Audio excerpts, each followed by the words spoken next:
आज हम अध्ययन करने जा रहे हैं रूठी रानी।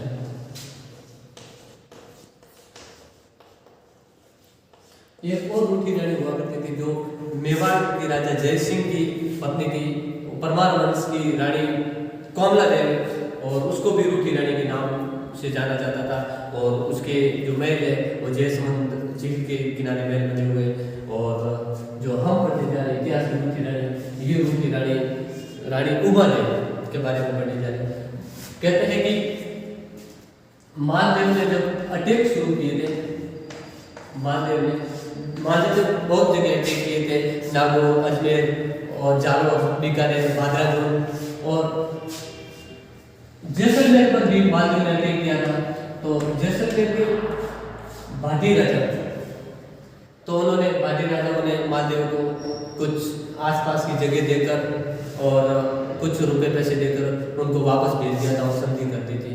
और जब भाटियों को ख्याल आया कि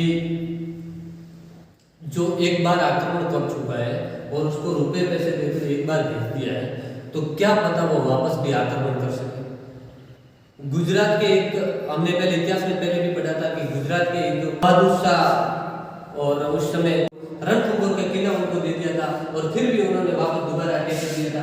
तो इन्होंने भी जैसलमेर के भाटियों ने विचार किया कि क्या भरोसा दोबारा वापस आक्रमण कर सकते, तो इसलिए उन्होंने उनसे भाटियों ने विचार मंच किया कि इनसे युद्ध किया जाए। तो कई भाटियों ने बताया कि अगर इनसे युद्ध करेंगे, वो इतना तेजस्वी प्रतापी शासक है, युद्ध में तो हम उनसे जीत नहीं पाएंगे। तो कि क्या किया जाए, तो कि जैसलमेर के जो राजा थे लोणकरण सिंह भाटी,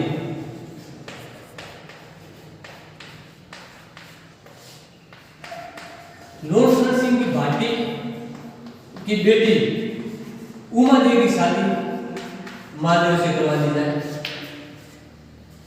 तो हमारे वो उमा देवी से शादी हो जाएगी, तो जैसलमेर पर भी अटैक भी नहीं करेंगे और हमें उनसे कोई युद्ध भी नहीं करना पड़ेगा। लोणकरण सिंह ने भी ये बात मान ली कि चलो मेरी बेटी का ब्याह कर देते और मालदेव के साथ ब्याह कर देते, ताकि वो जैसलमेर पर आक्रमण भी नहीं करेगा और हम सुरक्षित रहेंगे। तो और इन्होंने न्योता भेजा मालदेव सिंह को। तो मालदेव ने उन्होंने भी स्वीकार कर दिया और उनकी शादी उमा देव के साथ करवा दी गई थी। और जब कहते हैं कि जब मालदेव की बारात आई थी जैसलमेर, तो जहाँ बारात होती है डेरा होता है, जहाँ बारात होती है, उनको देखने के लिए महिलाएं जा रही थी कि भाई कैसी बारात आई है, कितने क्या कैसे राजा जी सज धज के आए। तो उनको देखने के लिए सब महिलाएं बाहर जा रही थी। तो जब वो डेरे देखने के लिए जाती है, बारात देखने के लिए, तो एक गीत गाया जाता है, जला गीत गाया जाता है। जब महिलाएं बारात का डेरा देखने के लिए जाती है तब, ठीक है, तो सब महिला जा रही थी। तो उमा देवी के मन में भी ख्याल आया कि मैं भी अपनी बारात देखूं। तो हिंदू लड़कियों की एक रिवाज होता है कि वो सीधी बारात, जब तक उनकी शादी न हो तब तक वो सीधे अपने पति के सामने नहीं जाती है। तो मन में विचार किया कि मैं सीधी तो जा नहीं सकती हूँ। तो उन्होंने विचार किया कि मैं जैसलमेर के किले पर चढ़ के अपनी बारात देखूं। तो जब वो किले पर चढ़ने के लिए जा रहे, सीढ़ियों से ऊपर जा रहे थे, तब एक कमरे के अंदर किसी झगड़ने की आवाज सुनाई दी। तब उसने सही से सुना, तो उनके मम्मी पापा जो आपस में बात कर रहे थे कि जब महादेव सिंह बारात फेरा लेने के लिए जब आंगन में आएगा, तब मैं महादेव सिंह को मार दूंगा। तब उसकी पत्नी ने बताया कि हमारे ज्वाई हैं, कैसे मार दोगे, पति अपनी बेटी के पति है उसका। राजा ने कहा तो क्या पति और क्या ज्वाई, साला पहले भी लिच्छड़ हमसे लड़ाई करने के लिए आया था और आज आ गया, ये तो मेरे को ब्याह करना पड़ता है अपने सिर्फ जनता की रक्षा के लिए, नहीं तो मैं बेटी का ब्याह इनसे करवाते ही नहीं। तो मैं तो कि आज उनको फेरों के अंदर मार दूंगा। जब बेटी को मालूम हुआ एक इधर मेरे पिता है, वो मेरे पति को मारना चाहते हैं, और एक जो मेरे पति है उनको अभी भी कुछ मालूम नहीं है, इस बात की भनक तक नहीं है कि उस पर अटैक होने वाला है। तो उसने किसी भी तरह एक चिट्ठी लिखकर अपने पति तक पहुंचाई कि आज आप सही संसित रहना और मेरे पिताजी वो आप पर कभी अटैक कर सकते हैं। तो मालदेव ने का वापस जवाब दिया कि मैं तो संशय पहले से भी था, इन सब में पहले ही नहीं मरता, लेकिन तुमने और संशय कर दिया। क्यों पहले से ही संशय कर दिया, तो अब मैं मरने वाला तो नहीं। तो जो महादेव है उनके जो साथ में आए हुए थे उनमें से 2 बॉडी बिल्डर हट्टे कट्टे लोगों को महादेव सिंह ने सुना और कहा कि जब मैं फेरा लेने के लिए आंगन में जाऊँ, अंदर जाऊँ, तब आपको किसी भी तरह से करके जो लोणकरण सिंह है, तो लोणकरण सिंह को फेरों तक नहीं आने देना है और किसी भी तरह उनको बाहर ही रोके रखना है। तो उन्होंने कहा चलो ठीक है, ये जिम्मेदारी तो मेरी है। जब वो महादेव अंदर फेरा लेने के लिए आया था तो कहते हैं कि लोणकरण सिंह बाहर से अंदर आने लगे, तो उन 2 बॉडीगार्ड ने उनको पकड़ के बोला कि रुको महादेव, आपने लोणकरण सिंह जी कहाँ जा रहे हो? तो के अपनी बेटी की शादी में कन्यादान करने के लिए जा रहा हूँ। तो के कन्यादान तो आप बैठोगे, मैं फिर अपील करते हैं, और कन्यादान तो के उनके भाई है, माँ है, मामा है, कोई भी कर देंगे। जरूरी थोड़ी है कि पिता ही उसका कन्यादान करे।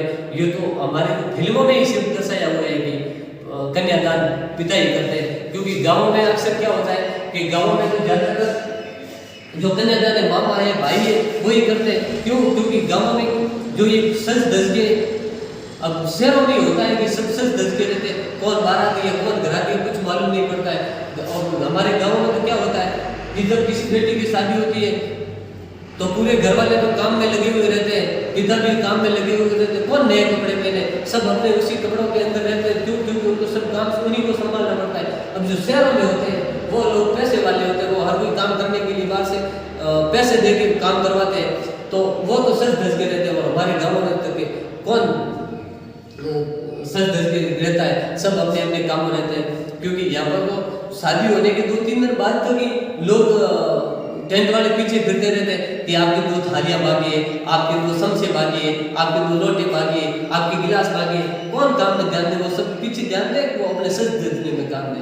तो के बाद जो कन्यादान है वो आपके भाई है या फिर आपके बेटे हैं, वही कर देंगे। तुम बैठोगे महफिल में। जब लोणकरण सिंह को लगा कि इनको मालूम तो पड़ गया है, तो लोण सिंह आराम से चुपचाप उनके साथ बैठ गया और महफिल में, और महादेव की शादी संपन्न हो गई थी। और क्या होता है कि पहले राजा महाराजाओं की वीर कन्याओं की शादी होती थी, राजकुमारी की शादी होती थी, तो ससुराल में जाकर राजकुमारी स्वयं तो कोई काम करेगी नहीं, उसके लिए किसी दासी को साथ में लेकर जाना पड़ेगा। तो उमा देवी की जो सहेली थी भारमली, उस भारमली को उमा देवी ने बोला कि मैं पिताजी मेरे साथ इस भारमली को भेजो। भारमली जन्म से ही उनके साथ ही रहती थी, क्योंकि भारमली का जब जन्म हुआ था उससे लेकर भारमली बड़ी हुई तब तक उनके भारमली को मालूम ही नहीं था मेरे पिता कौन है। क्यों?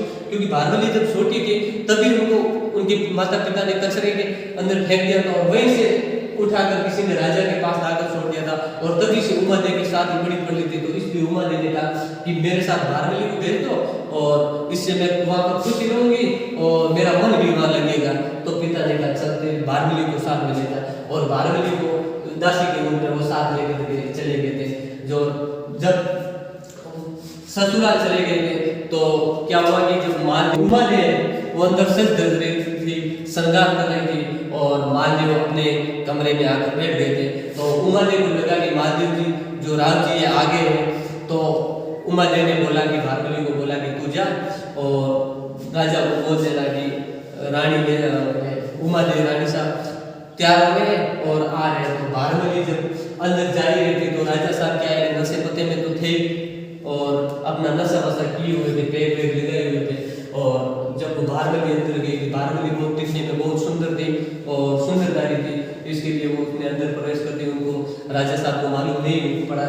और जब उमा देव को पता चला कि हमारे जो पति देव हैं तो उन्होंने ऐसा गलत काम कर दिया है, तो उमा ने वहां से फिर रूठ कर चली गई थी। उसने जिंदगी भर महादेव का मुंह नहीं देखा था, और वहां से रूठ कर सीधी अपने अजमेर के तारागढ़ किले में चली गई थी।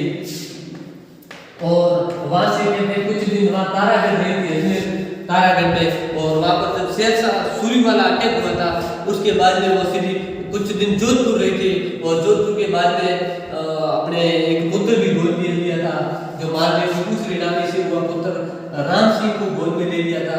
और फिर कहते हैं कि गुंदोज तारागढ़ से जोधपुर की दिन रही थी और फिर गुंदोज चली गई थी और गुंदोज में कुछ दिन रही थी और गुंदोज के बाद में सिर्फ बाद में केलवा चली गई थी, केलवा मेवाड़ में चली गई थी और वहां पर कुछ दिन रही थी। और जब कहते हैं कि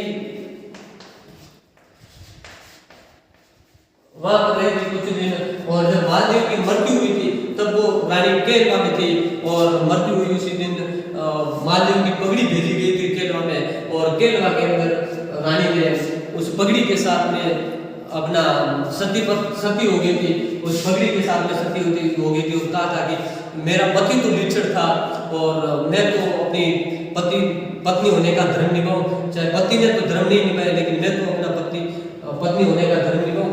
और आखिर केलवा के अंदर उसने सती हो गई थी। और तो ये थी आपकी रूठी रानी। रूठी रानी किसकी वजह से रूठी थी? भारगली की वजह से। और रूठ कर कहाँ चली गई थी? तब पहले सर्वप्रथम तो अजमेर के तारागढ़ किले में और उसके बाद में कुछ दिन जोधपुर और उसके बाद गुंदोज से सिटी और केलवा के अंदर उसमें महादेव की पगड़ी के साथ में सती हो गई थी और वहीं पर अपना जीवन अंतिम